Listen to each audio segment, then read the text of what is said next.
Hello दोस्तों, नमस्कार। हमारे चैनल में आपका हार्दिक स्वागत है। आज हम पढ़ेंगे कॉन्स्टिट्यूशनल लॉ सेकंड, संवैधानिक विधि सेकंड, जो कि एएलयू जो है यूनिवर्सिटी उसके सेकंड सेमेस्टर में आती है, जिसके अंदर ये वीडियो आपके लिए हेल्पफुल होगी। तो एलएलबी, बीएलएलबी, अदर जो भी कंपटीशन एग्जाम तैयारी कर रहे हैं, इसके लिए बहुत ही जरूरी और फायदेमंद ये वीडियो रहने वाला है। ठीक है, चलो दोस्तों आगे स्टार्ट करते हैं। संविधान का भाग 5। आपको तो पता ही है कि फर्स्ट सेमेस्टर में भाग 1, 2, 3, 4 और 4 का अपन ने ऑलरेडी पढ़ लिया है, क्योंकि अनुच्छेद 1 से लगाकर 51 तक अपन ने पढ़ लिया है।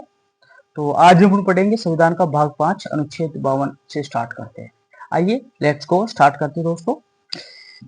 चैनल वीडियो आगे बढ़ने से पहले चैनल को लाइक, सब्सक्राइब और शेयर जरूर कर दें। ठीक है, क्योंकि ये आपके सब्सक्राइब करने से क्योंकि बहुत ज़्यादा इंफॉर्मेटिव वीडियो आपके पास जैसे ही वीडियो बनती है वो आपके पास बहुत जल्दी नोटिफिकेशन द्वारा पहुंच जाए। ठीक है, आइए अपन कार्यपालिका में पढ़ते हैं। कार्यपालिका जो है कि जिसमें अनुच्छेद 52 से 78 है, जो कार्य संघ की कार्यपालिका में राष्ट्रपति, उपराष्ट्रपति, प्रधानमंत्री, मंत्रिमंडल एवं महान्यायवादी शामिल है।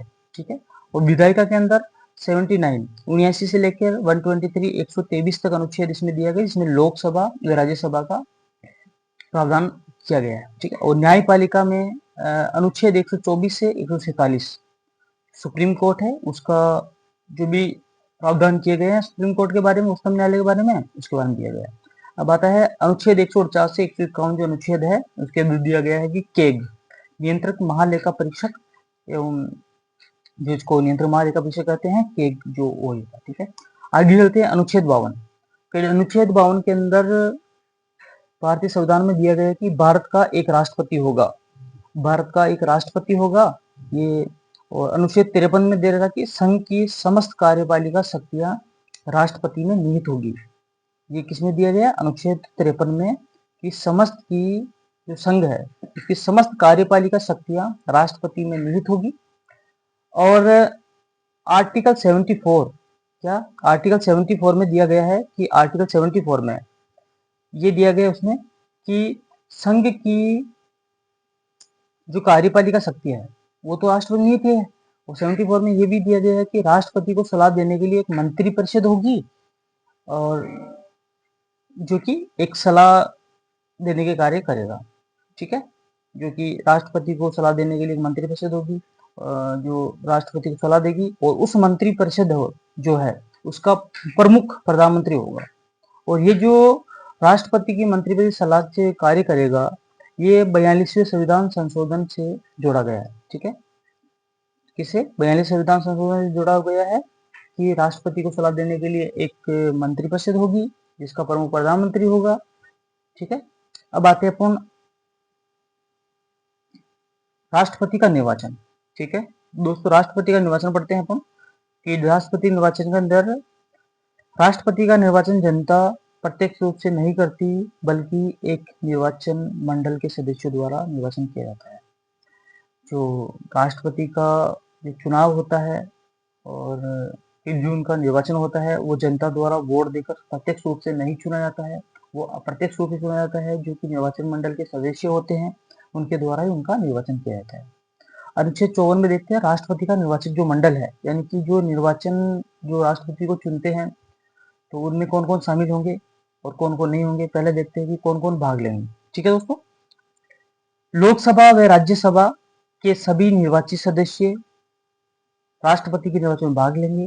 विधानसभाओं के सभी निर्वाचित सदस्य भाग लेंगे। संघ शासित प्रदेशों की जो विधानसभाएं हैं उनके भी निर्वाचित सदस्य इसमें भाग लेंगे। ठीक है, अब कौन कौन भाग नहीं लेंगे। ठीक है दोस्तों, देखते हैं निम्नलिखित राष्ट्रपति के चुनाव में भाग नहीं लेते हैं। कौन कौन नहीं लेते हैं? लोकसभा व राज्यसभा के सभी मनोनीत सदस्य, जो लोकसभा के और राज्यसभा में, जो राज्यसभा है, राज्यसभा में आपको पता है दोस्तों राष्ट्रपति द्वारा 12 सदस्यों का मनोनयन किया जाता है, मनोनीत किया जाता है, जो कि साहित्य, कला, विज्ञान व समाज सेवा के अच्छी जानकारी व्यक्तियों को वो राष्ट्रपति मनोनीत करता है। ठीक है, और जो लोकसभा है, लोकसभा में 2 एंग्लो इंडियन होते हैं, 2 एंग्लो इंडियन वो भी भाग नहीं लेते हैं राष्ट्रपति के चुनाव में। और राज्यों की विधानसभाओं के मनोनीत सदस्य ये भी इसमें भाग नहीं लेती है। ठीक है, ये सदस्य भी इसमें मनोनीत सदस्य वो भाग नहीं लेते, और विधान परिषदों के सदस्य वो भी राष्ट्रपति के चुनाव में भाग नहीं लेते हैं। ठीक है दोस्तों, आगे बढ़ते हैं। आगे आते हैं चुनाव की पद्धति। अनुच्छेद 55 निर्वाचन की पद्धति के बारे में दिया गया है कि निर्वाचन पद्धति कैसे क्या होगी। ठीक है, जो राष्ट्रपति के चुनाव की जो निर्वाचन पद्धति है, राष्ट्रपति का चुनाव आनुपातिक प्रतिनिधित्व पद्धति के अनुसार एकल संक्रमण मत और गुप्त दान द्वारा होता है। ठीक है, कि इसमें सीधा सीधा कहा जाए तो आनुपातिक प्रतिनिधि पद्धति द्वारा एकल संक्रमण मत से के द्वारा ही निर्वाचन पद्धति होती है, जो उसके द्वारा गुप्त दान गुप्त मतदान होता है, जो कि कौन सदस्य किसको वोट दे रहा है, कैसे दे रहा है, वो किसी के द्वारा जिक्र नहीं किया जाता है। ठीक है, तो इसमें इस पद्धति में जीत के लिए आवश्यक मत होता है n/n+1+1, यानी कि बड़ा n जो कैपिटल n है मतों की संख्या को निर्धारित करता है, और छोटा जो n है पदों की संख्या को निर्धारित करता है। ठीक है, और राष्ट्रपति के लिए जो उम्मीदवार को जीत के लिए 50% प्लस 1 वोट की आवश्यकता होती है, तभी जाके वो करते हैं, वो कंप्लीट होता है। ठीक है दोस्तों, आगे बढ़ते हैं। एमएलए का मत का मूल्य है, इसके अंदर एमएलए का मत का मूल्य है, ये दिया गया कि राज्य की जनसंख्या 1971 बटा कुल निवासित एमएलए, यानी कि जैसे कि राज्य की जनसंख्या जो 1971 के अनुसार लिया गया है, 1971 में कितनी जनसंख्या थी राज्य के अंदर, और राज्य के अंदर कुल निर्वाचित एमएलए कितना है इंटू 1/1000। जैसे कि राजस्थान के अंदर एमएलए का मत का मूल्य 129 है, सर्वाधिक एमएलए जो मत का मूल्य है वो यूपी में है जो कि 208 है। न्यूनतम एमएलए मत का मूल्य सिक्किम में जो कि 7 है, और एमपी के मत का मूल्य भी ऐसे निकाला जाता है कि सभी एमएलए का मत का मूल्य भाग देकर कुल निर्वाचित एमपी से मिलेगा। एक एमपी के मत का मूल्य 708 होता है। ठीक है, अब देखिए राष्ट्रपति के जो कार्यकाल है उसका देखते हैं। राष्ट्रपति के कार्यकाल शपथ ग्रहण से 5 वर्ष होता है। राष्ट्रपति का जो कार्यकाल है 5 वर्ष होता है शपथ ग्रहण करने से। और त्यागपत्र राष्ट्रपति उपराष्ट्रपति को दे सकता है। इसके अतिरिक्त त्यागपत्र देकर और उसके कार्यकाल पूरा होने से पहले महाभियोग चलाकर भी उसका पद को हटाया जाता है। महाभियोग का जो पद है, जो 61 में पढ़ेंगे अपन, अनुच्छेद 61 के अंदर पढ़ेंगे कि राष्ट्रपति पे महाभियोग कैसे चलाया जाता है, उसकी प्रक्रिया जो दी गई है आर्टिकल इसमें दी गई है। ठीक है, 61 में दी गई है। अब देखते हैं पुनर्निर्वाचन। आर्टिकल 57 यानी 57 में दिया गया है कि राष्ट्रपति का पुनर्निर्वाचन हो सकता है। राष्ट्रपति पुनर्निर्वाचन हो सकता है। आज तक अपने जो भारत के अंदर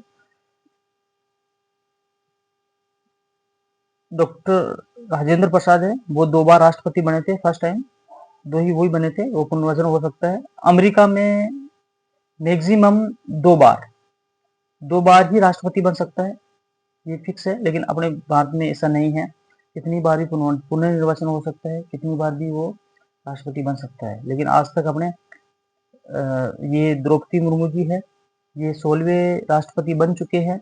लेकिन आज तक जो 2 बार राष्ट्रपति बने हैं वो डॉक्टर राजेंद्र प्रसाद, वही आज तक 2 बार राष्ट्रपति बने। ठीक है, अब देखते हैं अपन जो राष्ट्रपति का जो चुनाव लड़ता है कोई सदस्य, तो उसकी योग्यता क्या होगी। ठीक है, उसकी योग्यता के लिए वह भारत का नागरिक होना चाहिए, वह 33 वर्ष की आयु पूरी कर ली हो, वह लोकसभा का सदस्य निर्वाचित होने की योग्यता रखता हो, वह संघ सरकार में अथवा किसी राज्य सरकार या अथवा किसी स्थानीय प्राधिकरण अथवा किसी सार्वजनिक प्राधिकरण के लाभ के पद पर न हो। ये इसमें योग्यता में जिक्र किया गया है। ठीक है, तो अब देखते हैं कि राष्ट्रपति पद के जो शर्तें होती है उसके बारे में देखते हैं। संविधान द्वारा राष्ट्रपति पद के लिए निम्नलिखित शर्तें निर्धारित की गई है। वो शर्तें कौन कौन सी है आइए देखते हैं। वह संसद कि किसी भी सदन अथवा राज्य विधायिका का सदस्य नहीं होना चाहिए। यदि कोई ऐसा व्यक्ति राष्ट्रपति निर्वाचित होता है तो उस पद ग्रहण करने से पूर्व उस सदन को से त्यागपत्र देना पड़ेगा। कैसे? जैसे कि दोस्तों कोई सांसद है, ठीक है, लोकसभा का सांसद है और वो ऑलरेडी इसमें सांसद है लोकसभा में, वो अगर राष्ट्रपति का चुनाव निर्वाचन होकर वो जीत जाता है, ठीक है, राष्ट्रपति बन जाता है, तो राष्ट्रपति बनने से पहले, इससे पूर्व पूर्व जो लोकसभा की जो जो सदस्यता संसद जो सदस्यता है उसको त्यागपत्र देना पड़ेगा, फिर ही राष्ट्रपति बनना पड़ेगा। अन्यथा अगर वो नहीं देता तो दोनों की जो राष्ट्रपति भी नहीं बनेगा और संसद भी सदस्य भी वो दोनों को खो बैठेगा। इसलिए राष्ट्रपति का पद धारण करने से पूर्व संसद की जो सदस्यता है उसका त्यागपत्र देना पड़ेगा, ठीक है। और दूसरी कंडीशन ये है कि वह कोई अन्य लाभ का पद धारण नहीं करेगा, उसे बिना कोई किराए चुकाए आधिकारिक निवास आवंटित होगा। राष्ट्रपति भवन उसके बिना किसी किराए के, बिना किसी रेंट के उनको राष्ट्रपति आवास उपलब्ध होगा और उसे संसद द्वारा निर्धारित उपलब्धियों, भत्ते व विशेषाधिकार प्राप्त होंगे। तो संसद द्वारा उपलब्ध है, संसद द्वारा जो निर्धारित किए गए हैं भाई इतना सैलरी होगी, इतना इनको भत्ते मिलेंगे, इतने विशेषाधिकार है इनके, इनको क्या फैसिलिटी मिलेगी, वो इनको पूर्ण तौर पे मिलेगा।